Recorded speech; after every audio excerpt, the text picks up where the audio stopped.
వాళ్ళ మాటలు కానీ, వాళ్ళ విమర్శలు కానీ ఏ రకంగా ఉన్నాయనంటే, జగన్మోహన్ రెడ్డి గారు గన్నవరం ఎయిర్‌పోర్ట్‌లో దిగి తాడేపల్లిలోకి వెళ్లి కూర్చుంటారు అని అనుకుంటున్నారు. ఎందుకు కూర్చుంటారండి? ఈ రాష్ట్రంలో ప్రజల యొక్క హక్కులు హరించబడితే అక్కడే ఉంటారు. ఈ రాష్ట్రంలో పోలీసులు చట్టాన్ని చేతిలో తీసుకుంటే అక్కడే ఉంటారు. ఈ రాష్ట్రంలో మిర్చి రైతులకి ఇక ధర లేకపోతే అక్కడుంటారు. పొగాకు రైతులకి ధర లేకపోతే అక్కడుంటారు.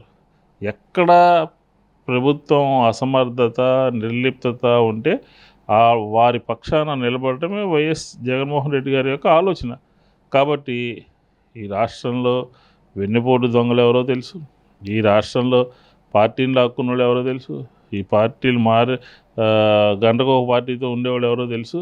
దొంగలెవరో తెలుసు. అన్నీ ప్రజలకు తెలుసు. ఎవరు ఏమి అనుకున్నా కానీ మేము ఈరోజు వెళ్ళింది దళితుల యొక్క హక్కుల్ని కాపాడటం కోసం, న్యాయవాదుల యొక్క హక్కుల్ని కాపాడటం కోసం, మేము వెళ్ళింది ఈ రోజున మైనార్టీల యొక్క హక్కులు కాపాడటం కోసం.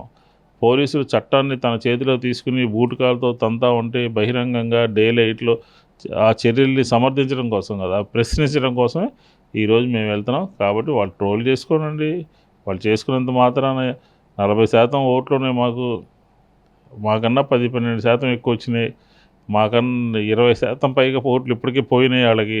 కాబట్టి చూద్దాం రేపు ప్రజలు ఏ రకంగా రియాక్ట్ అవుతారో, సమాజం న్యాయం పక్కన ఉంటారో, ధర్మం పక్కన ఉంటుందో రేపు చూద్దాం.